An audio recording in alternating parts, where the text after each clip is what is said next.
तो person to person very करता है, इस के लिए एनालिसिस करना पड़ता है, देखना पड़ता है। तो हम ये डिस्कस करेंगे जिन घरों में इफेक्ट करेगा, किस घर से किस घर में लगेगा और उसके घर के आमने सामने क्या इफेक्ट्स आएंगे, उनके रिजल्ट जो बुनियादी होंगे वो आपको गाइडलाइन दे रहे हैं। चाह रहे हैं ट्रैवलिंग करना चाह रहे हैं, इमिग्रेशन करना चाह रहे हैं, या कहीं जॉब स्विच करना चाह रहे हैं, या कारोबार में कोई तब्दीली करना चाह रहे हैं, इन्वेस्टमेंट करना चाह रहे हैं, इन चीज़ों में थोड़ा सा कॉन्शियस रहने की ज़रूरत होगी। थोड़ा आज का टॉपिक बड़ा यूनिक है और चांद ग्रहण के बारे में डिस्कस करेंगे और चांद ग्रहण के इफेक्ट्स क्या आएंगे, 12 बरूज पे के इफेक्ट्स क्या आएंगे और कौन से कुछ बरूज को खुसूसी मुतात रहना चाहिए और कुछ बरूज को कुछ लक भी सपोर्ट करेगी, और चांद ग्रहण किस तरह पे इफेक्ट करता है, उसकी रेमेडीज़ क्या हैं, सदकात क्या हैं, वज़ाइफ क्या हैं और सेफ्टी प्रिकॉशन क्या कर सकते हैं, आपकी सारी तफसीलात इस वीडियो में डिस्कस करेंगे।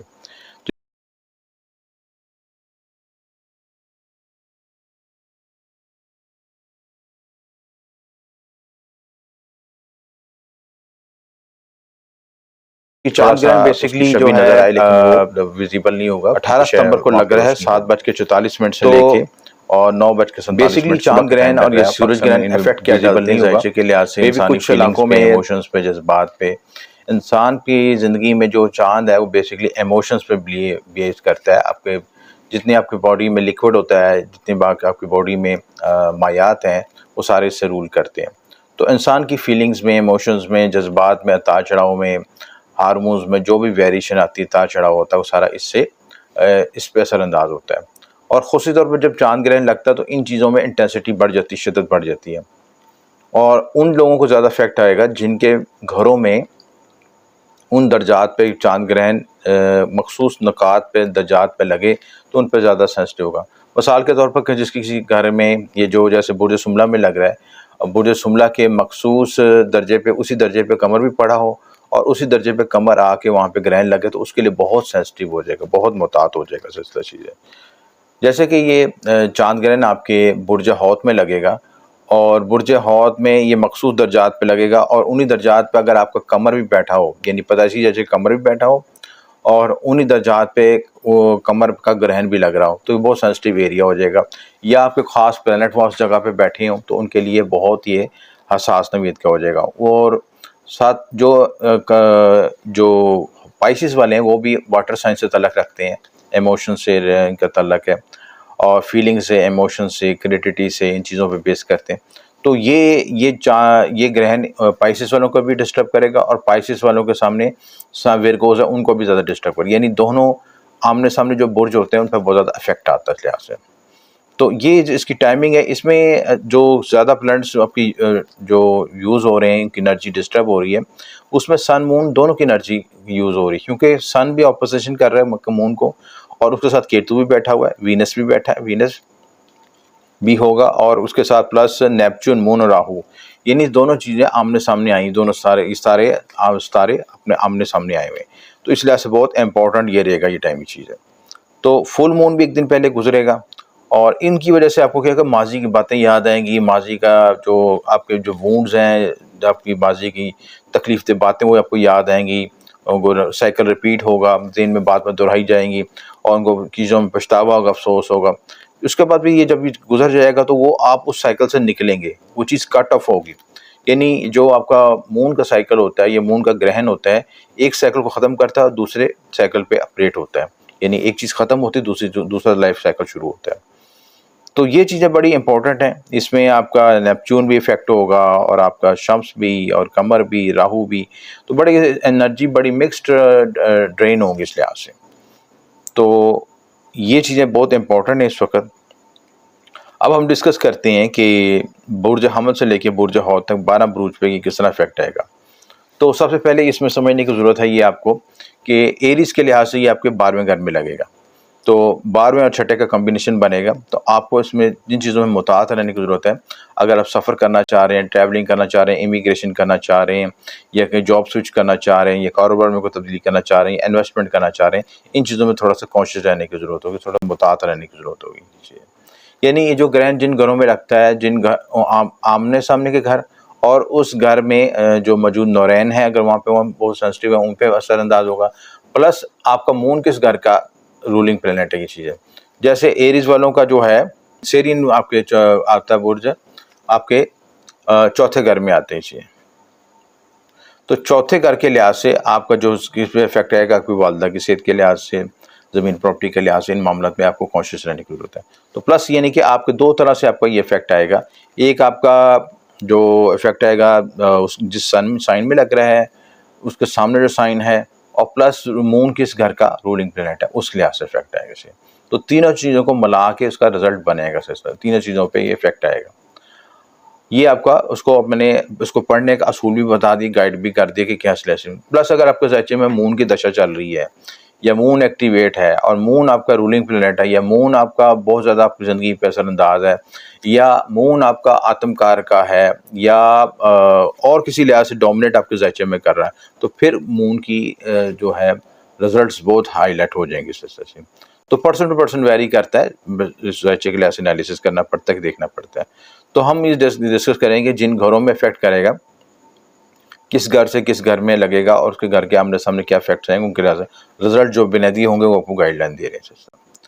टॉरस के लिहाज से 11वें घर होगा, सोशल तल्लुकात में मुतात रहें, अपने करीबी रिश्तेदारों बहन भाइयों के साथ रिलेशनशिप में मुतात रहने की ज़रूरत है। औलाद मोहब्बत नाम के मामला में मुतात रहने की ज़रूरत है। इमोशनल डिसीजन मेकिंग करने लगे उसमें मुतात रहें। कुछ स्टॉक एक्सचेंज लेने लगे हैं या प्राइस बॉन्ड लेने लगे, उस लिहाज से मुतात रहें। अगर बच्चों के लिहाज से कोई इश्यूज चल रहे हैं, उनके मेडिकल के लिहाज से, हेल्थ के लिहाज से, एजुकेशन के लिहाज से, तो उन चीज़ों को अच्छे तरीके से एड्रेस करें, उसमें कोई कॉम्प्लिकेशन आ रहे हैं। अगर आप जो है कोई जो अपना हल्का बाब बढ़ा रहे हैं और हल्के बाब में नए लोग शामिल हो रहे हैं, तो उन चीज़ों को देखें कि उसमें कोई गलत लोग तो नहीं आपकी ज़िंदगी में शामिल हो रहे हैं, उनको चेक एंड बैलेंस ज़रूर करें। उसके बाद जौज़ा 10वें घर में 10वें चौथे घर का कॉम्बिनेशन बनेगा। 10वें घर में अगर लगेगा तो आपको कैरियर के प्रोफेशन के लिहाज से थोड़ा मुतात रहने की ज़रूरत है। कैरियर प्रोफेशन को देखें और उसमें कोई जॉब स्विचिंग करने लगे, कोई अल्टरेशन करने लगे या तब्दीली, आपको नए मौके मिल रहे हैं, तो पहले उसको चेक कर लें कि वो फिजिबल हैं आपके लिए कि नहीं है, आपके हक़ में बेहतर हैं या नहीं चीज़ है। अगर आपके हक़ में बेहतर है तो फिर इसको कंटिन्यू करें सिलसिला चीज़। उसके बाद बुर्ज सरतान है, बुर्ज सरतान के 9वें घर और तीसरे घर का कॉम्बिनेशन बन रहा है। 9वें घर का ताल्लुक आपके बुरुन सफ़र, आपके जो वालिद से ताल्लुकात होते हैं, प्लस बॉस से ताल्लुकात होते हैं, और आपकी जो रूहानी मामलात होते हैं, रूहानी सफ़र के मामलात, कानूनी मामलात, इन चीज़ों में कॉन्शियस रहने की ज़रूरत है। 9वें तीसरे का कॉम्बिनेशन बनेगा तो तीसरे घर पे इफेक्ट आएगा, तो अपने करीबी रिश्तेदारों बहन भाइयों के साथ ताल्लुकात में बेहतरी पैदा करें, उसमें इख्तिलाफ़ात को दूर करें, वो मिसअंडरस्टैंडिंग ना पैदा हो सकता।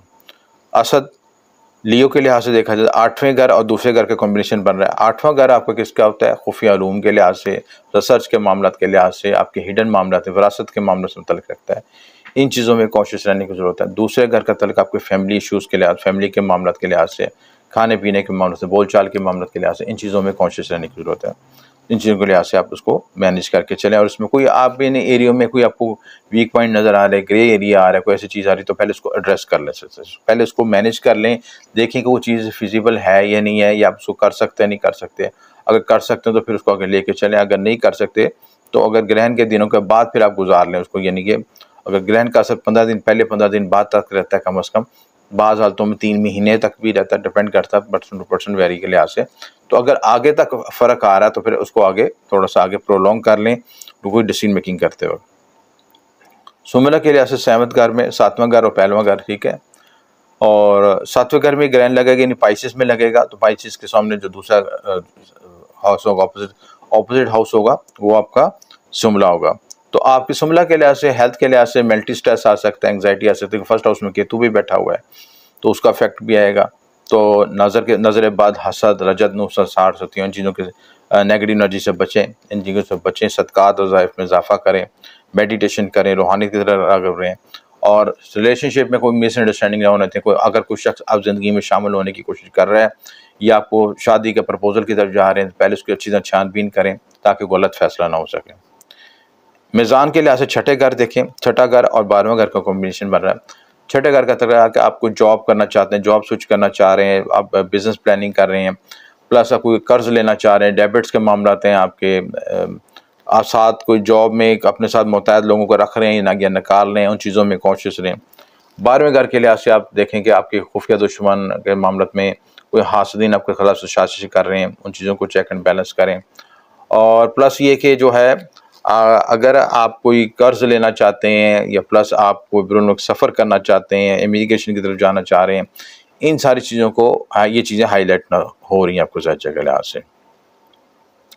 स्कॉर्पियो के लिहाज से फिर 5वें घर और 11वें घर का कॉम्बिनेशन बनेगा। 5वें घर का ताल्लुक आपके औलाद में मोहब्बत इनाम के लिहाज से, बच्चों के मामलात में एहतियात रहें, आप अपनी हेल्थ में कॉन्शियस रहें, मेंटल के स्ट्रेस ना आए किसी लिहाज से आपको, और अपनी क्रिएटिविटी के लिहाज से चीज़ों में कॉन्शियस रहें।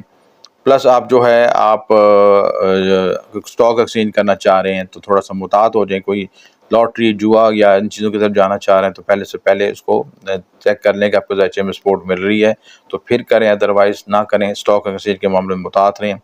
11वें घर में कॉम्बिनेशन बनेगा तो आपका 5वें 11वें से नज़र पड़ेगी, 5वें से 11वें में नज़र पड़ेगी तो आप रिलेशनशिप में मुहतात रहें, सोशल नेटवर्किंग में मुहतात रहें। अपने आने वाले इर्द-गिर्द के लोगों को देखें कि वो आप लोग से मुहतात रहें, कोई आपके खिलाफ बैक बैटिंग तो नहीं कर रहा, कोई साजिश तो नहीं हो रही, और हल्का बाब में कौन से लोग शामिल हो रहे हैं, कौन से एग्ज़िट हो रहे हैं, सारी चीज़ों पे नज़र रखें सर।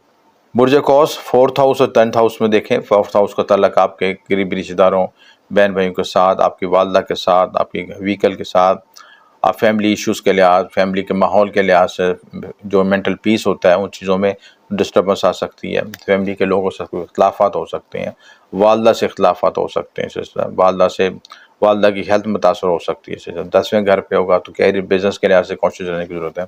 बिज़नेस में स्विचिंग हो सकती है, नई तब्दीलियाँ आ सकती हैं, वेरिएशन आ सकती हैं। कैरियर प्रमोशन के लिहाज से आप नए डिसीजन मेकिंग कर सकते हैं, तो इन सारी चीज़ों में कॉन्शियस रहने की ज़रूरत है आपको। कैप्रिकॉर्न के लिहाज से तीसरे घर और छठे घर में, तीसरे और 9वें घर का कॉम्बिनेशन बन रहा है। तीसरे घर का ताल्लुक आपके करीबी रिश्तेदारों के साथ, बहन-भाइयों के साथ, छोटे सफ़र के साथ, मीडिया कम्युनिकेशन के साथ 9वें घर में इफ़ेक्ट आएगा, तो आपका जो 9वें घर से आप देखेंगे तो आप बैरून सफ़र के लिहाज से, कानूनी मामलात के लिहाज से, रूहानी मामलात, इन चीज़ों में कॉन्शियस रहने की ज़रूरत है। एक्वेरियस के लिहाज से दूसरे घर और 8वें घर का कॉम्बिनेशन बन रहा है। दूसरा घर आपका करीबी रिश्तेदारों का, बहन-भाइयों का, प्लस आपका दूसरा घर आपके चेहरे का भी होता है, आपके खाने-पीने का भी होता है, आपके ज़राए आमदन का भी होता है। इन चीज़ों में कॉन्शियस रहने की ज़रूरत है। 8वें घर में आएगा, 8वें घर का इफ़ेक्ट आपके जो ससुराल के मामलात, आपके विरासती मामलात, आपके प्राइवेट पार्ट्स, आपके जो रिसर्च करते हैं, इन चीज़ों से मिलके इंश्योरेंस, विरासत, इन सारी चीज़ों पे ये एरिया हाईलाइट हुआ होगा आपको सिलसिला। ऐसे चीज़ें नज़र आ रही हैं तो पहले उनको अच्छी तरह ब्रीक बीनी से देखें, फिर उसके बाद फैसला करें। स्पाइसेस के लिहाज से पहले घर और 7वें घर में कॉम्बिनेशन बनेगा। पहले घर का ताल्लुक आपका जो होता है आपका फर्स्ट सेल्फ के साथ, आपकी self respect, self confidence, self believing, health, आपकी अपीयरेंस, और जो आप ज़िंदगी में जो हैं, फिज़िकल हैं, वो क्या है, उसके लिए उस पे कोई इफ़ेक्ट ना आए। यानी आपकी फ़िज़िकल हेल्थ पे इफ़ेक्ट आ सकता है, मेंटल स्ट्रेस आ सकता है, एंग्ज़ायटी आ सकती है, दबाव फ़ील कर सकते हैं, और इमोशंस में वेरिएशन आ सकती है। ये चीज़ें सारी अफ़ेक्ट करेंगी। 7वें घर पे इफ़ेक्ट आएगा तो आप क्या करेंगे कि आपकी जो रिलेशनशिप में कॉम्प्लिकेशन आ सकती है, शरीकियात के साथ इख्तिलाफ़ात हो सकते हैं, इन चीज़ों में कॉन्शियस रहने की ज़रूरत है। शरीकियात के साथ आपका शरीके-कार भी हो सकता है, बिज़नेस पार्टनरशिप भी हो सकती है, आपका जो किसी के साथ जो डेली वेजेस करते हैं, जो रोज़ाना पैसे कमाते हैं, उन पे भी इफ़ेक्ट आ सकते हैं, सारी चीज़ों पे इफ़ेक्ट आएगा। जो ये ग्रहण जो बेसिकली है कि पहला तो 18 सितंबर को लगा, दूसरा ग्रहण जो है 2 अक्टूबर को भी लग रहा है, तो ये दोनों ग्रहण बहुत सेंसिटिव हैं, आगे पीछे आ रहे हैं, इन चीज़ों में मुहतात रहने की ज़रूरत है। और आप पर्सनल जायचे में ज़रूर देखें कि अभी ग्रहण किन दर्जात पे लग रहा है, किन डिग्री पे आ रहा है, ये ग्रहण भी देखें, और आने वाला, क्योंकि दोनों आपस में कनेक्ट करेंगे, एनर्जी कनेक्ट करेंगे, क्लोज हैं ये चीज़ें, तो ये दोनों के इफेक्ट्स आएंगे। तो अब इससे थोड़ी सी रेमेडीज़ के बारे में बताते देखें। जब ग्रहण जब आते हैं, इंसान के अंदर मूड स्विंग्स में, नए इवेंट्स से, हालात व वाक़िअत में तब्दीलियाँ आती हैं, सिलसिला जी। जो अक्लमंद शख्स होता है वो पहले अपना जायचा बनवा कर देख लेता है कि क्या-क्या इवेंट्स आने लगे हैं, क्या-क्या चीज़ें होंगी, किस तरह उसने अपने को प्रिपेयर करना है, सिलसिला जी। और फिर जो लोग इनको अचानक झटका लगता है, वो परेशान होते हैं कि ये हुआ क्यों हमारे साथ, वो आपको पहले से पता चले, गाइडलाइन मिली हो, तो आप अपने को चीज़ों को सिक्योर कर लेते हैं। तो इन चीज़ों में आपको सिक्योरिटी की ज़रूरत है। आप सिलसिला चीज़ें आप उसमें यही करें कि पहले बेसिकली के मेंटली तौर पे प्रिपेयर हों, और कमर के लिए सबसे इम्पोर्टेंट चीज़ होती है कि आप इमोशंस पे अपने कंट्रोल रखें। अपनी जो थॉट्स हैं, जो आपके ख़्यालात आ रहे हैं ज़हन में, उस ख़्यालात पे चेक एंड बैलेंस रखें कि कौन-सा हर ख़्याल को बिला वजह आने दें, उनको जो बिला वजह ख़्यालात हैं उनको ब्लॉक कर दें। खदशात को ब्लॉक कर दें, शक व शुबहात को ब्लॉक कर दें। इंट्यूशन कोई ऐसी चीज़ आ रही है तो पहले उसको चेक एंड बैलेंस करें, उसको ज़हन पे सवार ना करें सिलसिला, ये मेन चीज़ होती है।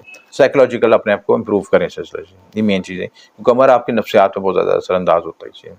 सन का जो ग्रहण होता है वो रूह पे आप पे ज़्यादा इफेक्ट करता है और जो फिजिकल बॉडी के लिहाज से ज़्यादा इफेक्ट करता है। जो मून का है वो आपके इमोशंस पे और साइकोलॉजी पे ज़्यादा इफेक्ट करता है। तो उन साइकोलॉजी और मूड इफेक्ट्स और अपनी नफ्सात को चेक एंड बैलेंस उस पर कंट्रोल करें कि कौन से ख्यालात आपको आ रहे हैं, क्यों आ रहे हैं, उसकी क्या वजूहात है, सिलसिला चीज़ें, ठीक है। तो उस पे जब हम सोचेंगे कि इन ख्यालात की वजूहात क्या हैं, क्या ट्रिगर पॉइंट कौन सा है, कहाँ से आ रहे हैं और चीज़ क्या कुछ कुदरत इशारा दे रही है, समझा रही है, या उसको हम समझ नहीं पा रही है, इग्नोर कर रहे हैं या बहुत ज़्यादा सवार हो रही है, तो पहले उसको चेक एंड बैलेंस करें। तो उसके लिए आप एक तो ज़रूरत से ज़्यादा ओवर थिंकिंग से भी बचें। अगर ओवर थिंकिंग हो रही है तो उसके लिए आप रेमेडीज़ करें, उसमें आटा, चावल, दूध का सदका दें, दूर नजफ़ का सदका दें, सफ़ेद कपड़े का, वालदा की खिदमत करें, वालदा से मुतल्लिक़ जो औरत उनकी उम्र की ख़वातीन हैं उनकी खिदमत कर दें, डोनेशन कर दें, खाना खिला दें। प्लस जो है आप इसके अलावा जो आप ये कर सकते हैं, सबसे बेहतरीन रेमेडी जो आप कर सकते हैं, एक चीज़ है कि अपने इमोशंस पे चेक एंड बैलेंस रखें। चीज़ अपने आप को, अपने थॉट्स को लिखें, कागज़ पे लिखें, सोचें कि ऐसा क्यों हो रहा है, क्या इफेक्ट्स आ रहे हैं, ये चीज़ करें और उनको तरतीब वाइज, सीक्वेंस वाइज करें। सच क्योंकि इसमें केतु भी है, इफेक्ट आएगा और मून का भी इफेक्ट आ रहा है। सच चीज़ें मिक्स एनर्जीज आ रही हैं, सिर्फ कमर का इफेक्ट नहीं, उसमें मिक्स एनर्जीज आ रही हैं। तो उसके लिए आप कमर का विर्द भी पढ़ सकते हैं, या अल्लाह या रहमान या अल्लाह या रहमान या रहीम का विर्द पढ़ सकते हैं, सूरह रहमान पढ़ सकते हैं।